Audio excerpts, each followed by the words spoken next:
సీట్లు ప్రజలు ఇచ్చినప్పటికీ కూడా మార్పు కనిపించడం లేదు కదా, ఆ పార్టీలో కానీ ఆ పార్టీ నాయకుల్లో కానీ వారి అధినేతలో కానీ. సార్, ముందుగా మీకు బాజీ గారికి, సోదరి శివ గారికి, అందరికి కూడా, మన వీక్షకులందరికీ కూడా నమస్కారాలు తెలియజేస్తా ఉన్నానండి. ఇవాళ నిజంగా కారుమూరి నాగేశ్వరరావు గారు నిన్న ఏలూరు వైకాపా ఆత్మీయ సమావేశంలో మాట్లాడతా చాలా ఘోరంగా మాట్లాడాడు. గుంటూరుకు అవతల వాళ్ళందరినీ కూడా ఇళ్లలో నుంచి తీసుకొచ్చి కొడతారంట. గుంటూరు యువతలు అంటే మమ్మల్ని, మేము గుంటూరులో ఉండేవాళ్ళని, మా పల్నాడు అందరినట నరికేస్తారంట ఇంట్లోకి వచ్చి. మరి ఆ భాష ఏంటో, మరి అదేంటో మరి మాకైతే అర్థం కాలేదు. ఇవాళ ఉదయం డిఎస్పీ గారి కంప్లైంట్ కూడా ఇచ్చి వచ్చాం మేము. మిమ్మల్ని ఉద్దేశించి అన్నారు, ముఖ్యంగా మీ ప్రాంతం గుంటూరు అన్నాడు, అందుకని మేము కంప్లైంట్ ఇచ్చాం సార్. యువతల వాళ్ళేమో లాక్కొచ్చి కొడతారు, అవతల వాళ్ళేమో నరికి పారేస్తారంట, మమ్మల్ని ఎక్కువ నరుకుతారంటున్నాడు మమ్మల్ని. మరి ఏం చేయాలో ఏంటో మాకు అర్థం కాలే. బాజీ గారే చూడాలి మమ్మల్ని. మరి నరుకుతానని అంటా ఉన్నాడు. ఈ సందర్భంగా వైకాపా నాయకులు గాని, జగన్మోహన్ రెడ్డి గాని ఒకటి అర్థం చేసుకోవాలి. శివపార్వతి గారు కూడా ఆ ప్రాంతం అనుకుంటా. ఎక్కడమ్మా? సతన్పల్లి కాన్స్టిట్యూన్సీ. నేను వర్క్ చేసిన సతన్పల్లి, పెదకూరపాడు మా మదర్ వాళ్ళు. ఓకేనమ్మా. అయితే మీ అందరు జాగ్రత్తగా ఉండాలి అయితే ఇప్పుడు ఆయన చెప్పిన వ్యాఖ్యలకి.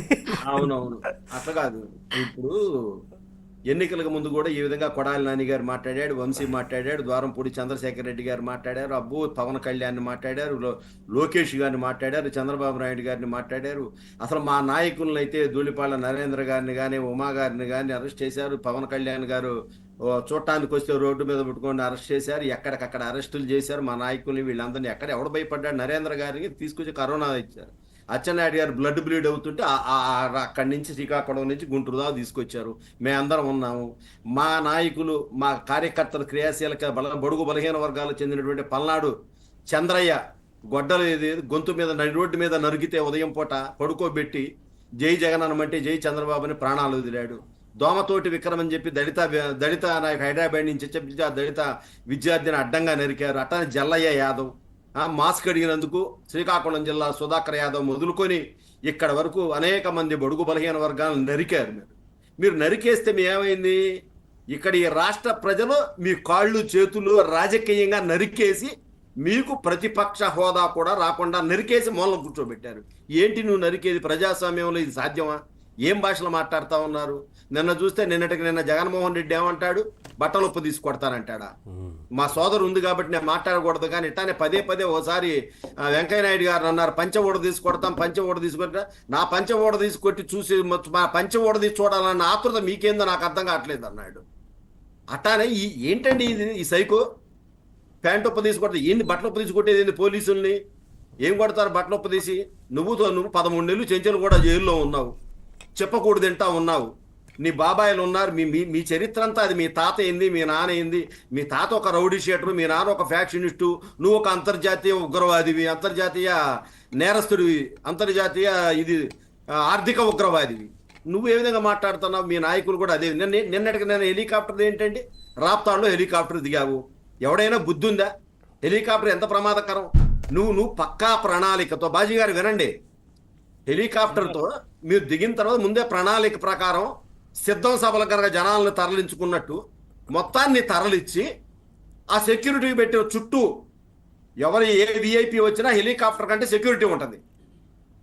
ప్రజలు పోకుండా, ప్రమాదాలు జరగకుండా. అందులోనూ ఇతను మాజీ ముఖ్యమంత్రి కాబట్టి ఇంకా ఎక్కువ ఇచ్చారు.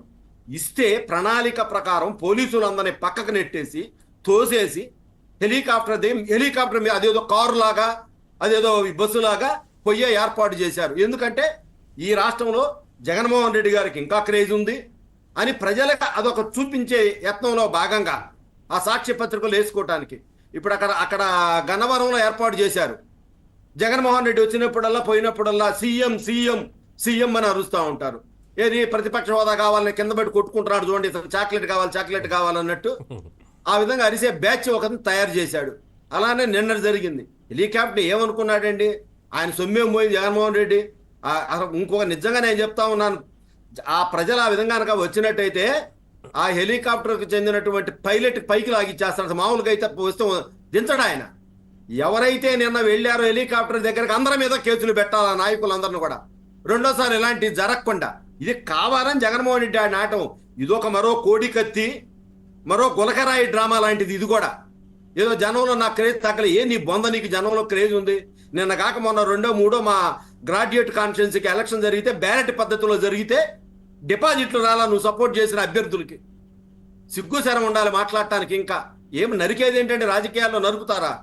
ఇతను కూడా అన్నాడు, కొడాలి నాని జగన్మోహన్ రెడ్డి కోసమే మేము పుట్టాం, మేము ఏమైనా చేస్తాం, మా ఒంటి మీద నా మీద కానీ వంశీ మీద కానీ ద్వారంపూడి మీద కానీ చెయ్యండి, ఏమైంది అధికారం మారితే చూస్తాం మేము కూడా అన్నాడు. ఎక్కడున్నాడు ఇవాళ ఎక్కడున్నాడు సార్? వంశీ ఎక్కడున్నాడు సార్ ఇవాళ? కనీసం ఆసుపత్రి బెడ్ మీద ఉంటే ప్రజల నుంచి కాదు సార్, ఈవెన్ వాళ్ళ